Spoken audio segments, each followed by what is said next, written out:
How's it going, everybody? You know, we've been talking a lot about street violence, political violence, Antifa, the police state, things like that. And as much as I like to cover more than one topic and focus on other stories, this is just what keeps happening.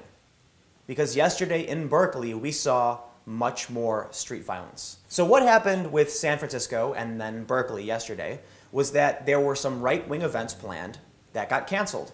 In response to this, the left came out in a celebration/protest, saying no to white supremacy, no to hate, and no to a lot of things that these rallies didn't actually promote. We see a lot of the left protesting white supremacy at events that have nothing to do with it. You know, the free speech rally in Boston literally had nothing to do with white supremacy, but everyone sure liked to say it did for some reason.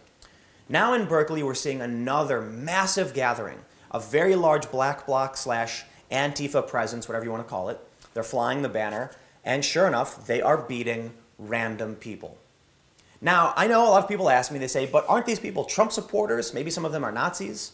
Well, I think we can all agree that no, none of these people are probably Nazis. There's very few actual neo-Nazis in this country, and the people who were planning an event in Berkeley were like libertarians or just general Americans or civic nationalists, whatever you want to call it. Pretty decently far away from Nazis, you know, people who want constitution and freedom. But we do see these people getting beaten. We see the founder, one of the organizer for the original event, the No to Marxism event, being chased out of the square in Berkeley and then pulled out by police. But we're also seeing reports from some journalists on the ground that random people are being pointed out as Nazis and attacked. And this is almost identical to what we saw yesterday in the video I did. A man from a channel, Lift the Veil, he's a YouTuber, was live streaming, and out of nowhere, they just start screaming Nazi. They attack him, they steal his phone. And this, I talked about this yesterday, and then sure enough, it happens again. We see these videos of people being beaten in the street. It's a pretty scary future, if you ask me, people walking around wearing all black, ironically, using shields that say no hate on them to beat people, screaming Nazi. We saw a man and his son, Latinos, being attacked. You hear the father say, "Why are you beating us up?" They don't know what's happening or why it's happening. So I think for many of us who are paying attention, be it left, right, center, whatever, if you're paying attention to the violence, then you know that this was likely to happen, and it's probably going to keep happening. But one thing that is really important, the one thing that I keep talking about, is that I believe this kind of violence is going to lead us into a police state, or some kind of actual fascist, actual authoritarian system. Now, a lot of people on the left are saying, but Tim, we're already in a police state. No, I advise you to go to an actual country that's under a police state. They say, but Tim, our government is already fascist. No, once again, you need to go somewhere outside of the United States and actually experience this stuff. I've been talking about actions that may be taken in response to the street violence. And we haven't seen anything direct yet. There's been no direct response. You know, Trump did call out Antifa at a rally in Phoenix. He said that they were the violent ones wearing all black. But we haven't heard anyone say, because of Antifa, because of Charlottesville, we need more policing. What we are seeing is that Trump is going to lift the ban on military weapons going to local police departments. So if you're not familiar, back in the Ferguson riots in 2014, there was a lot of criticism over the police with high-powered rifles. They're in armored personnel carriers, and many of the officers were wearing what looked like military camo. People said, this is an example of the police state. This is the militarization of police. Because of this criticism and many other things, Obama enacted a ban and some regulation through executive order on what local police forces could acquire from the military. That if a local police department wanted specific items, they would have to really prove that they needed it, and they have to go through a training program. But now, as this ban is about to be lifted, here's what we're going to see. Grenade launchers, bayonets, armored personnel carriers, weaponized aircraft, and bullets above .50 caliber. Now, I don't know what your position is, but if you were to ask me, I'd say police militarization is a bad thing. If the goal is free speech, free expression, an open society with an open exchange of ideas, then a heavily militarized police force and a police state are very bad things. And I think many people on the right and the left are going to agree with this. However, the left, right now, is using this as an excuse to recruit as propaganda. And what's alarming to me is that I'm seeing conservatives and Trump supporters actually support the call for militarization and a police state out of frustration and anger over the street violence that we're seeing. The general idea to the transfer of this military equipment is that often the military no longer needs it, there's a surplus, and the police departments can use them for some reason. There's debates over whether or not police need bayonets, because people say, you know, when's a cop going to take his gun and, you know, stab somebody with it or use the bayonet like a knife?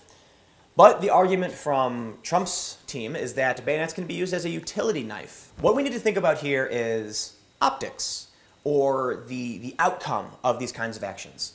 So let's look at what happens when Donald Trump uses very, very extreme rhetoric. And he does. Look, when he came out and said there needs to be a ban on all Muslims entering the country, yes, you're going to rile up a faction of individuals and it's going to freak them out.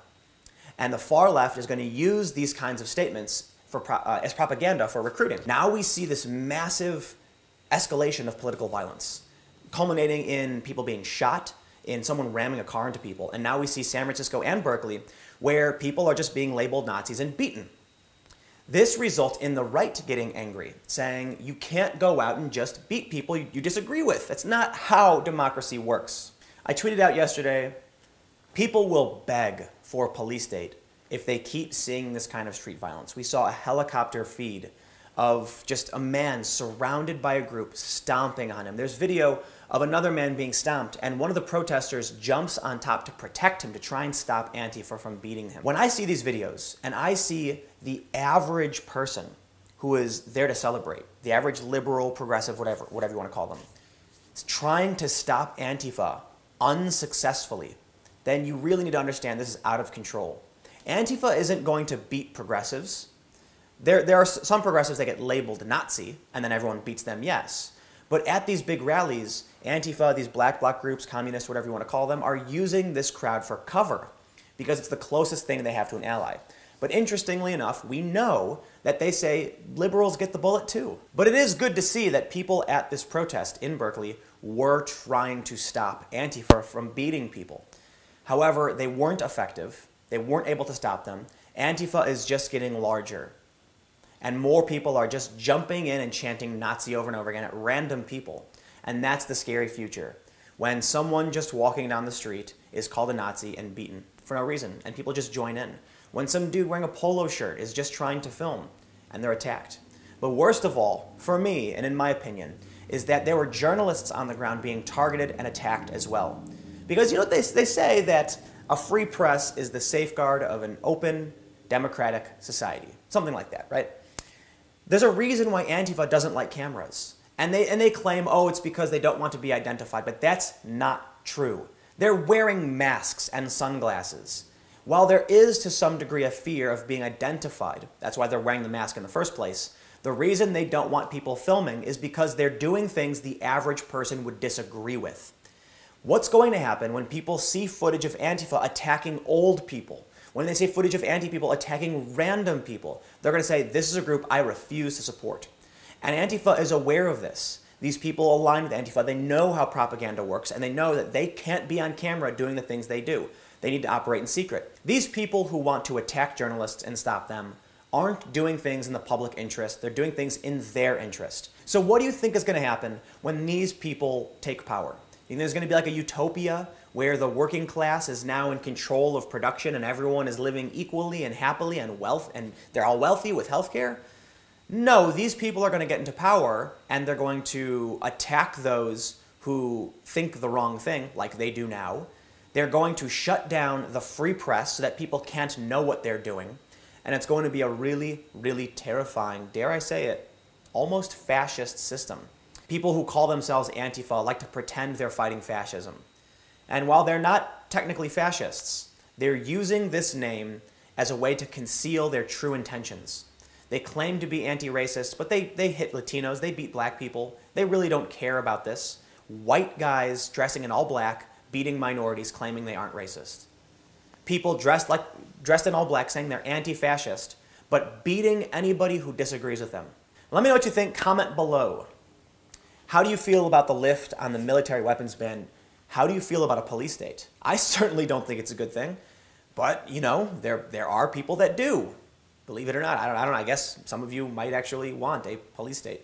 And if that's the case, comment and place your argument, right? Let people see why you think the things you do. Click the like button if you like the video. You can follow me on Twitter and Instagram at TimCast. If you want to support the work that I do, you can go to timcast.com/donate. Give whatever you'd like or give nothing at all. My videos are always free and available every single day. Stay tuned. New videos every day at 4 p.m. Periodic live streams that I have yet to effectively schedule, but they will exist. Thank you all so much for watching, and I will see you tomorrow.